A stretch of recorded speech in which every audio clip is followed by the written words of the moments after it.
everyone, it's Mike Andes, landscapebusinesscourse.com, and today I'm going to be doing a live show, and I'm going to share a little bit from my heart real quick. Then I'm going to go ahead and share 2 numbers that you must know in your lawn care business. So many of the time, often people ask me, hey, I don't know my numbers. What numbers do I need to know? I'm not going to give you, 20 things you need to know in your lawn care business and metrics and ratios. I'm going to give you, in my opinion, the 2 most important ones and ones that I feel like you must know if you're in the green industry. So I'm going to get into that. But before we do, while everyone's joining on, I want to kind of share something and be somewhat vulnerable because I think sometimes when you have a YouTube channel or you share publicly, and the way that I do that, people think that, everything just must go fine.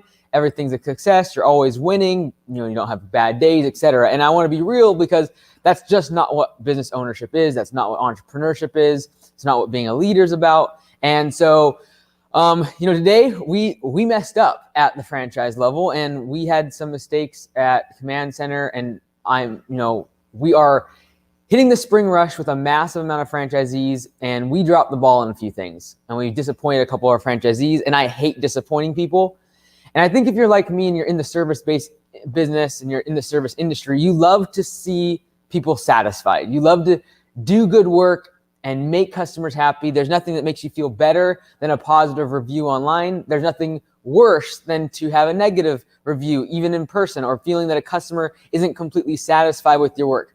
And for me, it's always been my Achilles heel, and that is not just customers, but just people in general, just disappointing them. And not so much like, I don't really care what people think about me, but when they expect something of me and I disappoint, it's very, very hard on me, very difficult. So today was a tough day for me, knowing especially too, we had franchisee training. I was training all day long, knowing that in the background my team was working very, very hard. They're still working, literally 14-hour day plus, trying to get some things resolved. We dropped the ball on a few of our franchisees' accounts at Command Center. There's no excuses for it. And then the day it falls on my shoulders. And there's nothing you can really do when you have a customer, for example, that you're mowing a lawn for, you're done a landscape job, that they're not happy.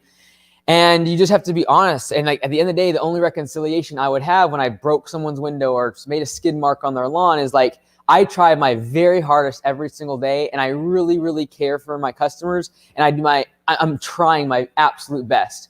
That's the only reconciliation, because in the moment you feel horrible. I still remember the first customer that I had a complaint from, and I still remember getting the email exactly where I was driving. I was merging onto a Y junction and just feeling sick in my stomach. And that kind of returns in days like this. It's not easy. You've disappointed a franchisee. They might have lost out on a client because of something that we messed up at Command Center. And we're not perfect. And we try our absolute best. We care 110%, but we make mistakes too.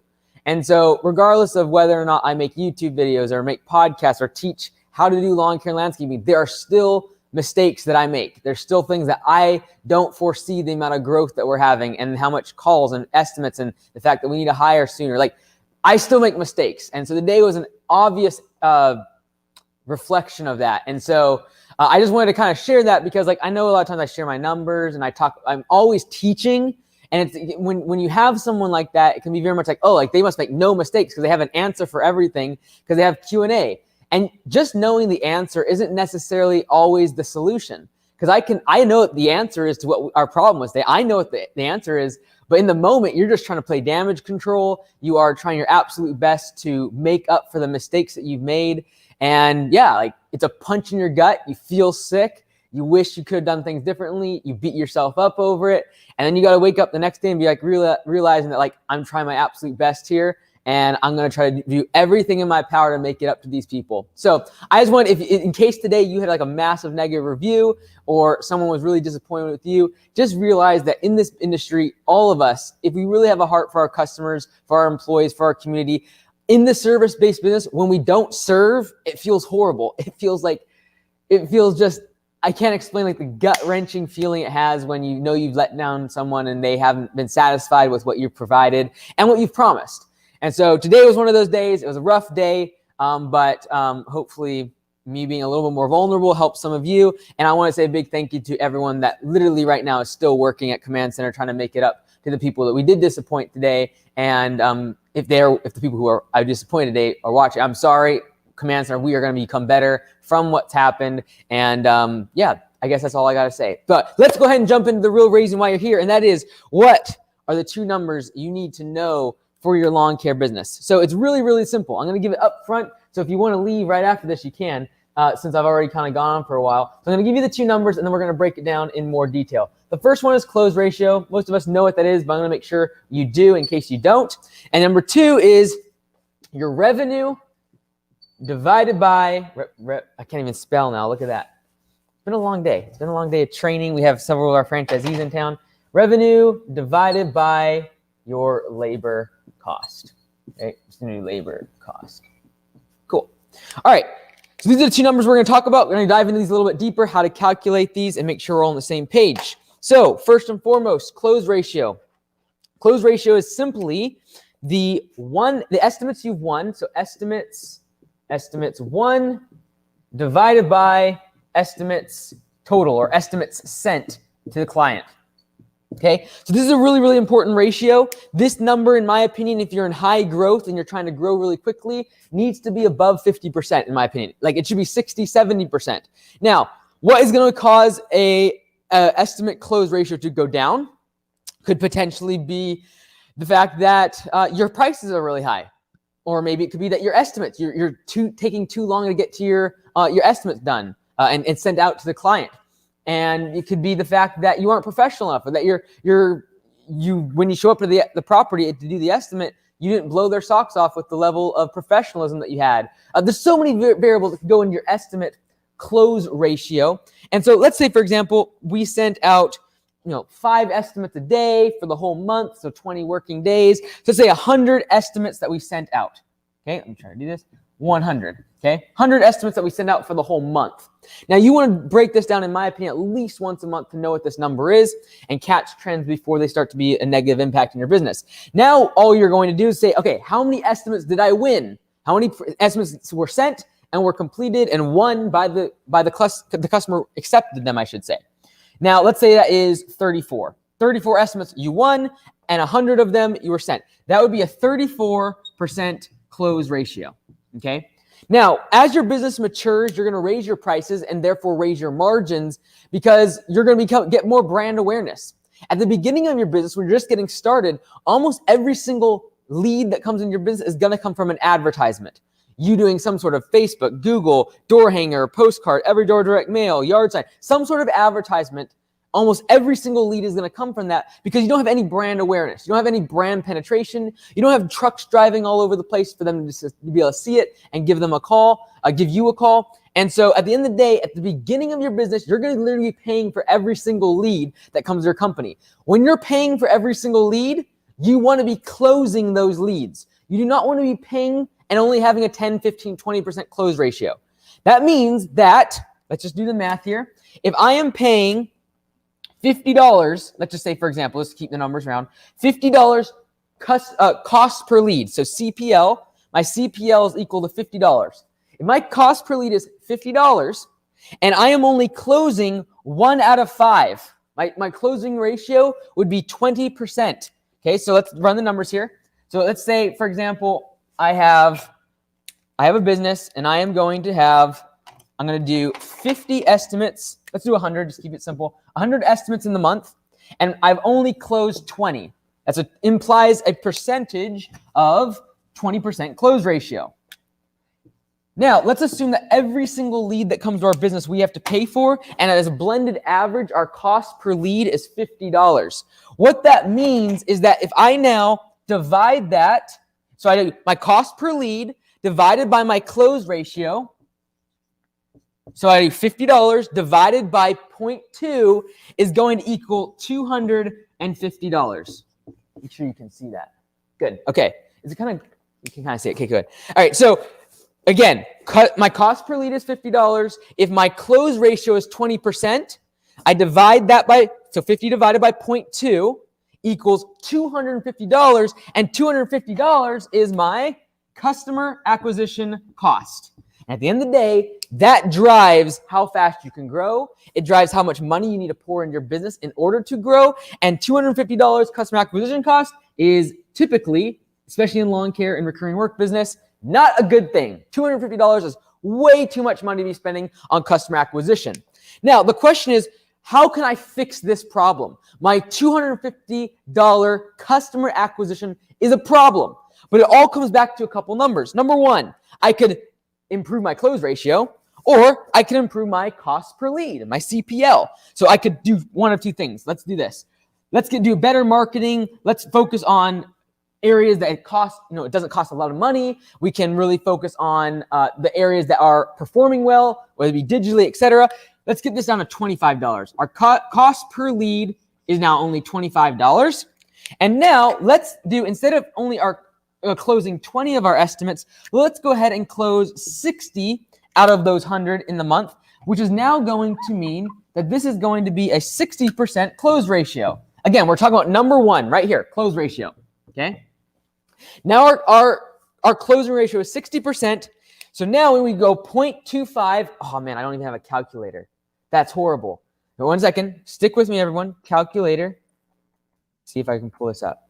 So a calculator, we got $25, our cost per lead, divided by 0.6, which is 60%, that's our close ratio, is going to mean that our customer acquisition cost just fell to $41.67.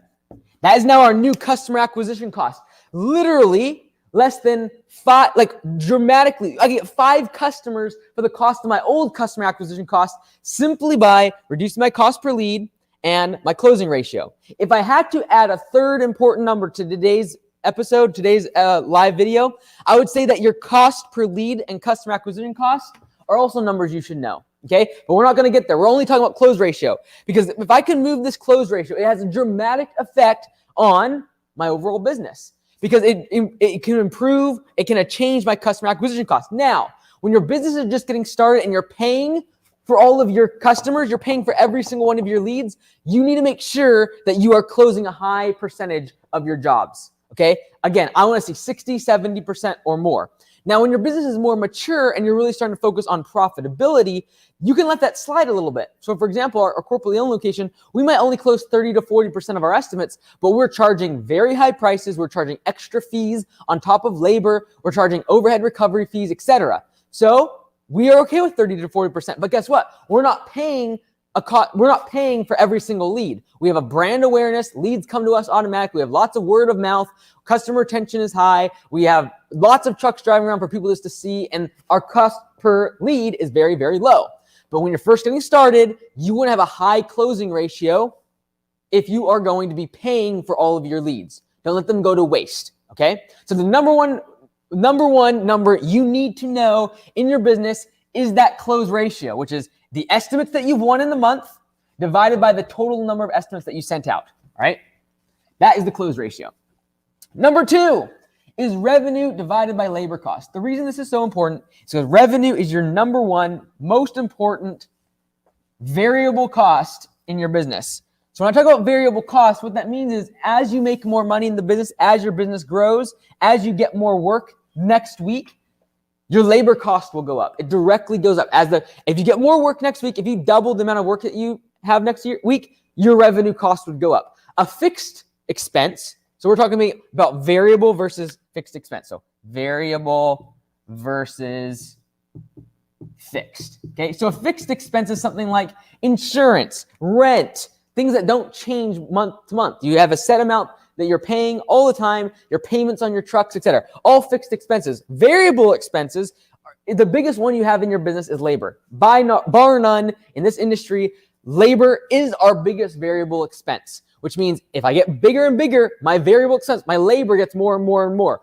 Where my fixed expense of like rent, I might be able to just get more trucks in the space, park them more, organize things a little bit more, get more production out of that space. But variable directly correlated with your labor. Very, very important to know what these numbers are. All right, so when we're looking at a variable cost like labor, the reason we need to track this number is because we need to know which employees are performing well, which ones are not performing well, and how is the business doing overall over the course of a week, a month, a year, whatever it might be. So what you're going to do On a daily basis, I would recommend doing this. And that is, in the course, we talk about the scoreboard. This is that video. So go to the end. There's a video about the scoreboard. This is exactly kind of what I'm showing here. Revenue is how much the employee earned in that day for the business. Complete labor revenue. All right, so if I had to actually make this a little more clear, I'd do labor revenue. This is not total revenue, including like materials and dump fees and anything like that. This is labor revenue divided by labor cost, all right? So if I look at labor revenue, let's say, for example, this solo route one mowing guy goes out and makes $600 for the business, all straight labor, all right? No material costs, etc. And then let's assume over here that the labor cost for this employee, let's assume that he makes $20 per hour, and let's say that he worked for 10 hours. All right, so he clocked in for 10 hours for this day. All right, so that means that over the course of the day, we have to pay him $200 in total wages. All right, so his wages were 200, and his labor revenue was 600. Okay, what this comes out to be is 3. Okay. I like using this method. I'm going to flip it in just a second, but I like this method because this number is very easy to share and for our employees to understand. Now, you're saying, well, I like percentages. I want to see this in percentages. Very, very easy. It's just a mathematical switch. All you're going to do is flip these numbers. Now, instead of labor revenue divided by labor cost, we're going to do labor cost divided by labor revenue. Exact same numbers. We're just doing this now as a percentage. It's just a mathematical little switcheroo. All right, hang with me for just a second. We're doing labor cost divided by labor revenue, which is $600. What that comes out to be is 33%. Okay? So, what is our labor revenue divided by labor cost? 3. Now, we can just flip those around and make it as a percentage. What you can derive from this is 33% of the labor revenue that's earned in this day went towards wages. 33%. If this number, in my opinion, my humble opinion, if this gets over 40%, start getting a little worried. If it gets over 50%, you're in trouble. Ideally, you want this to be under 30%. Okay? So we're always shooting for under 30%, under 33. Oops, I think you guys are going to block my computer. So, okay, so what should the numbers be? What should we be shooting for? Because I want concrete numbers, Mike. I want concrete numbers. Okay, well, here it is. Your goal should be under 30%. You should be like, this is not good, 40% or above. And if you're at 50%, it is in big, big trouble. In my opinion, if 50% of your revenue is going out the door towards labor, you're in a bad spot in this industry. Now, how can you fix that? You can raise your prices. You can figure out how to be more efficient and get more revenue in the same amount of hours from your employees. We talked about that in the last video. Efficiency is super important. Raising your prices is good, but raising the efficiency can really blow the numbers off. And I could literally right now say, okay, well, what happens if we simply went like this? Instead of taking 10 hours to do that work, what happens if I get more efficient, I get better equipment, I get everything streamlined, I train my crews better, and instead of 10 hours, it takes them 8 hours. What does that do to the math? Well, now our wages are going to become $160 instead of $200, and we take 160 here, 160 here, and now, let's go ahead and do the math here, because I could do it in my head, but it's going to be off just a little bit. So what do? We go to the trusty calculator, we do 600 divided by 160, just like that, 3.75. Literally, big increase there from 3 to 3.75. Now, let's look at a percent as a function of percent. We go 160 divided by 600 equals 26.7%. All right, so we literally went from, 33% down to 26.7%. That difference of 7% is huge for your business, huge. Okay, so these are the numbers that I would be looking at every single day for every single employee. Figuring out which is the highest performing employee in your organization is this number. It's not based upon just labor revenue. Everyone's like, oh, they're so fast, they're so quick, they're so awesome, but I paid them $25 an hour. Well, what if you're paying someone $15 an hour? They don't get quite done as much, but they could actually have a better percentage. This is a number I feel like you should be running every single day in your organization for every single employee. At least do this over the course of an entire week. You can add up all the labor revenue that your employees made for the week, and then add up all of your labor cost and figure out these same numbers. Very, very important to track. I feel on an employee by employee basis to know who's efficient and who needs help. Maybe they need some more training. Maybe they're being lazy. Maybe they are slacking off in the field, being less efficient. Maybe it's taking them 12 hours to do this work. And now all of a sudden this really starts to look bad. It's going to be over 40%. Literally, if we take this to 12 hours, they become inefficient. They're stopping, making problems. Let's just go ahead and do the numbers.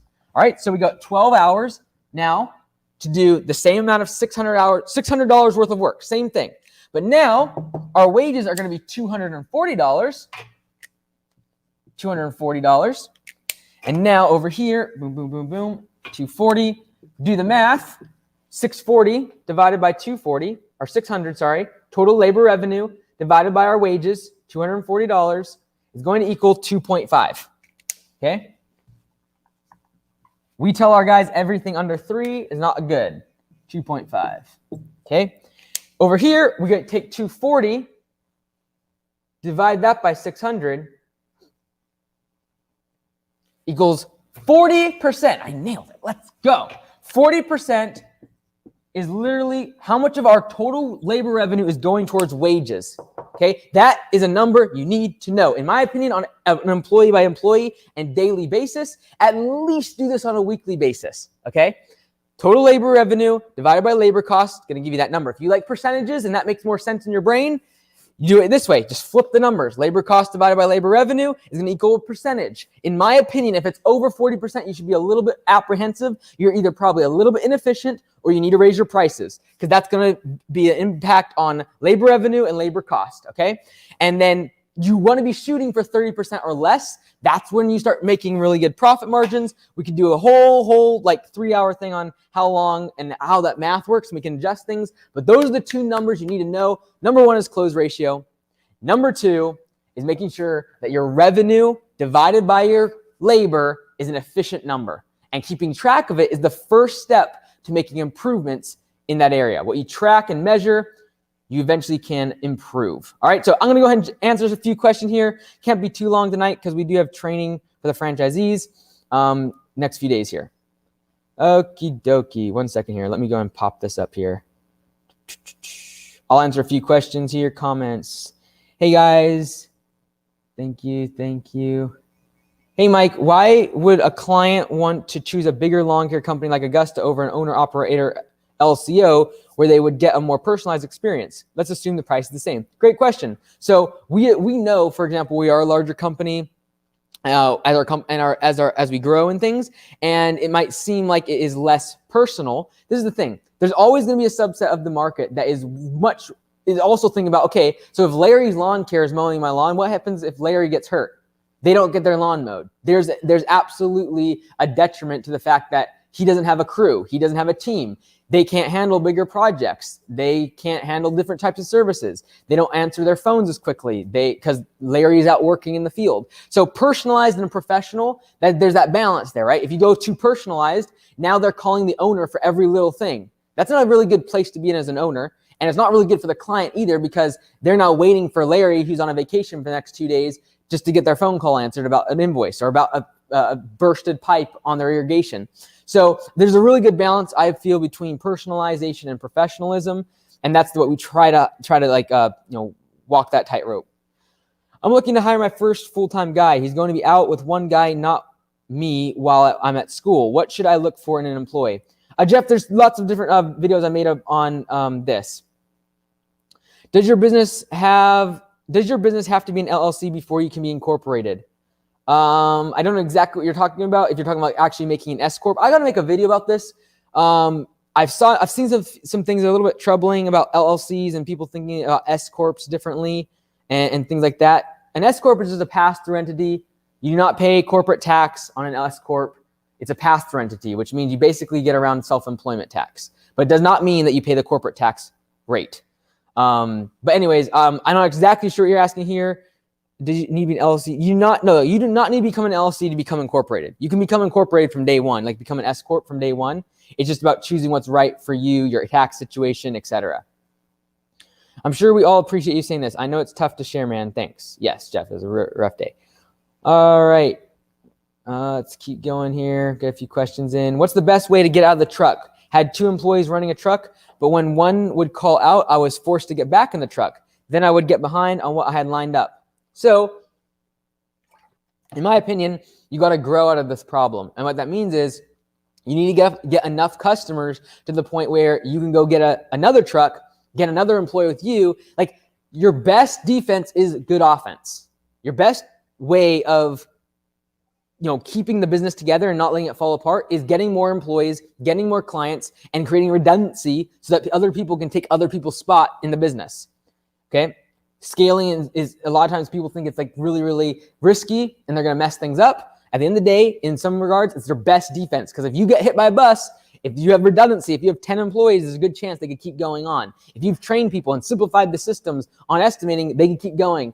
If you get hit by a bus and you're one of 3 people and you juggle all the balls in the business, very, very, very risky and poor defense, in my opinion. How often do you check close ratio? I raised prices recently and noticed a big drop, but it's only been a week. Jeff, yeah, do not look at weekly, in my opinion. You need to look at monthly. I don't mind tracking weekly just to kind of see where I'm at, but you got to realize that climate and the weather is going to play a big impact as well. You might send out, say, 20 estimates in a week, and then the next week they all get accepted because the weather just got nice. And people are like, oh yeah, I really need to get that cleanup. And they remember, they go back and accept. Even though you've called them, you followed up, left messages, they just accept on the week when the sun's out. So I don't really like weekly. I feel like it's too up and down. If I actually want to look for a trend, I look for monthly. So like for the franchisees, we look at monthly data. I'm at 46% close ratio for this month. Good job, brother. What's up? Nicholas, if you ask someone to jump as high as possible, then ask them to jump a little higher. They will do it almost every time. All right. Okay, let's see here. Class is in session. Let's go. Couple more questions here. Speaking of numbers, 56 watching, only 18 likes. We need 100% like ratio, please. I love it. That's great. What's the problem too is if you're watching on different platforms. So like we have this going to Facebook, the Facebook group and YouTube. So you're probably only seeing 18 likes on your platform. But yes, I would appreciate the fact that our like ratio, that's a very important number. Thank you, Bjorn, for bringing this up. And that is that our like ratio here on YouTube needs to improve. So hit the like button. I love it. Are you a fan of 12 equalized payments? Only if I'm willing to go to court over someone bailing out of a contract. In my opinion, it's more trouble than it's worth for the sales process if I'm trying to grow and scale. I love it, though, from a cash flow perspective. I love it from the sake of not having dips in the winter and if I have slower work, etc. I love that. But what I don't like is if I get someone's get their contract, their 12-month contract in the middle of March, I mow their lawn like crazy, and then in November they move and they cancel service. Am I going to go after them for the rest of those next few months? If not, I'm running out of risk, and I'm also limiting my growth potential because I got to explain my 12-month agreement to people a lot. It takes a longer sales process instead of just being like, hey, it's X amount per cut, weekly and biweekly. Here's the prices, and they choose one. That's a lot more simple. But it doesn't necessarily mean there's a right and wrong. If you're wanting to go high growth, though, most markets per cut price is good. If you mow year round and your workload is a lot more even throughout the year, I really like 12-month payments. We have a couple of our franchisees that like 12-month contract is a big deal, but in their market, they basically do mowing all year round. They're busy throughout the whole year. It's less risk of someone canceling at the end of the mowing season, and then you're kind of hung out to dry in terms of the profit, which is most of your profit margin is actually accumulated in the winter. If market prices seem lower than where I need to be in my market, should I let the client walk and hold out for the ones that are willing to pay our prices or drop prices? Depends where you're at in your business, Nicholas. Again, it comes down to close ratio. If you're just getting started, you want to be closing more jobs, maybe you lower your price. That's fine. You have less overhead if you're out in the field working with one employee. You don't have a lot of shop space, office people, advertising, a whole bunch of insurance, all the rest of it. You have a lower overhead. You can afford lower prices and then get momentum, get work, get a few trucks, and now people start to see you, branding, etc. Then you can raise your prices, bring your close ratio down, but be okay with that and actually have margin. Now, the slower way to grow is just keep your prices high, do what you're doing, and realize it's going to take you a few years to get to that same spot. If you're able to live on beans and rice, and not take money out of the business for a long time, or for a couple years at least, that's when you're able to scale up the business, lower your prices, get momentum, get a couple trucks, get people starting to see your stuff, your trucks everywhere, etc. And then you can actually bring down your close ratio by inflating your prices and therefore really increasing your margins. And again, you only have to move up your prices like $10 an hour and like marginally move up overhead recovery on markup of materials to dramatically increase your margin and your profits. How do you know if your prices are too high or too low? The first thing I'd be looking at is your close ratio. We just talked about it. Number one, close ratio. That'd be the first thing I would look at. But beyond just the close ratio, there's other factors that play into the close ratio than just price. There's also speed of delivery, professionalism, your website, all those other things. A lot of times, if you could put a door hanger on someone's property, the first thing they're doing is going to your website. Is it professional enough? Great time to plug the lawncarewebdesign.com. If it's not, you should check that out. But yeah, in terms of knowing price, like close ratio is a great way to know that, but realize that there's other things that go into close ratio besides just price. But do realize price is a big part of the decision-making process for our customers. And if your prices are too high, your close ratio will go down. Mike, we need that video of you being dropped off in the middle of nowhere and start up a landscape company from scratch. Please, it would be so helpful and entertaining. Bryce, I would love to, but even days like today when we have so much operational things we're trying to work on at Augusta, it's very difficult to see myself being somewhere for a month or two in the middle of nowhere trying to build the lawn care business. What he's referring to is, I mentioned this on live, and I would love to do this, go on with like glasses that have the little cameras and go like door to door, start from nothing in the middle of nowhere. But the problem is like, I'm very much needed right now still operationally day to day for Command Center. We're growing a lot with the franchisees, and I very much need to stick with them. But yes, Bryce, one day we will do that.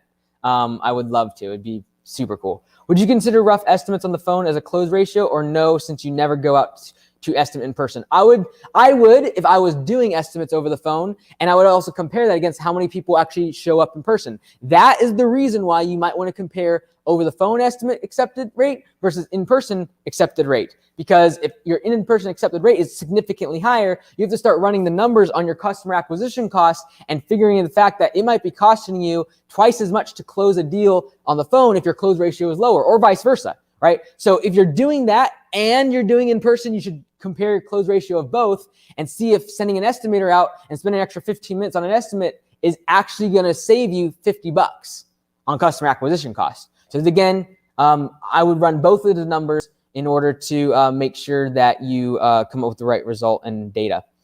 I'm at the point of getting 2 guys in a truck, although I'm stuck from me and one guy, or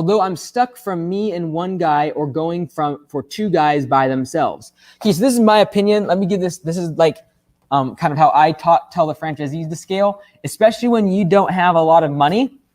This is how I recommend that you scale.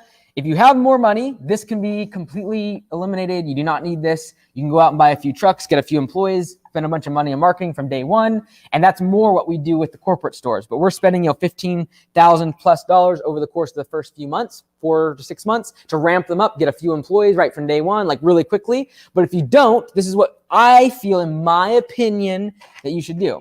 You are working right here, okay? You have a truck. I'm not going to try to drive a truck, right? Draw a truck because I'm horrible at it.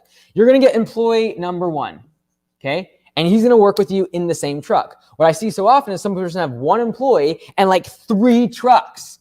And I'm like, what in the world are you doing? These trucks sit here all day long and maybe he hops into one of these, but this is really poor asset utilization. And it's also extremely unprofitable because you got these 2 trucks, you got payments on these, insurance, all the rest of it, liability, et cetera, et cetera. Then what I would do is the day or the week that I hire employee number 2, that is when I would also go ahead and get truck number 2. Okay? Now what's usually going to happen is this. It's not going to be employee number 2 over here. What's going to actually end up happening, in my opinion, this is a great way to start your business small and slowly grow, is you're actually going to have employee number 1 go over to truck number 2, and employee 2 is going to come with you. That way, you've trained up employee number 1 to be really, really efficient. You've trained him on what you expect, your culture, quality, etc., pace. And now number 2, this new employee gets dropped into the passenger seat with you. Now, at this point, you might only work 6 or 7 hours a day with him, so that way you can go do estimates at the end of the day in that first truck. Now what's really cool is I can go ahead and get employee number 3, kick this guy out. So I'm like, okay, I'm going to go ahead and get another employee. Again, not getting another truck at this point. And again, I get my first 3 guys with just 2 trucks. And as they come in, I train them with me. So quality is consistent, speed is consistent, my expectations, the culture, I can set those tones. Now after this point, probably not realistic to think that I'm going to be able to get every employee to sit with me. But I have 3 solid employees with only 2 trucks. This is the beautiful model. This is exactly what Mount Vernon is doing, our corporately owned location, and that's what Tim is doing as the general manager. Him getting now 3 employees, and guess what they're going to be probably getting next month? Truck number 3. And what do? The same process continues. But you do not get truck number 3 after getting 1 employee. That is a pet peeve of Michael. And I hope that doing these Q&As helps bring that percentage down. But this is the model. This is beautiful. It's profitable from day one. You get to implement your culture and your team and your quality standards. It's a beautiful thing. Like, forget this stuff. Like, everyone gets so proud of their 3rd truck. I got a fleet of trucks. I could care less. I'm proud of the bank statement that this produces. All right. I just raised my biweekly prices as you suggested earlier. Fantastic. One by one, we're going to do this. We're going to change the industry 1 price increase at a time. Hey, Mike, what's a good starting price for lawn mowing clients on the monthly? For example, residential yards. We don't do monthly cuts. I do not like that. It's very, very difficult from scheduling, from revenue standpoint, etc. Now my biweekly and weekly prices are almost the same. Is that normal? No, it's not. Go back and watch a video I made about weekly versus biweekly prices, and you will learn that you should be charging a lot more for biweekly. It's like when you go to a store and you buy, 1 water bottle for $5 or 2 water bottles for $8. I wish I had another water bottle. 2 bottles for $8. Does that mean that the second bottle, it costed $2 less to make? No, it's called a volume discount. If you're getting weekly, it should be significantly cheaper than bi-weekly. You got to incentivize the customer to actually make the decision to spend more money with you. That's a good thing. This really helps me. My lives give me lots of energy after a really deflating day because the day was pretty rough. I hate letting down the franchisees, and we let a couple down today, and I'm beating myself up over it, but we're going to get through. What's your new bi-weekly price? No, I'm talking about. Our contracts have a termination clause stating the difference of the value of services from the difference paid is owed to terminate. Sometimes we owe the client just a tip if you use contracts. Very, very true. The question is, will you take them to court over it? Because if you don't, are you really going to take someone to court over $400? That's the question. If they don't want to pay you at the end, it's tough. It's tough, in my opinion. I would just be like, I'm not going to go to court over $400 or $600. It's got to be several thousand before I go to court and get a lawyer and all the rest of it. My attorney fees will be more than a few $100s. Hey, I tried the 50% higher on a biweekly job today. It worked. Let's go, Jeff.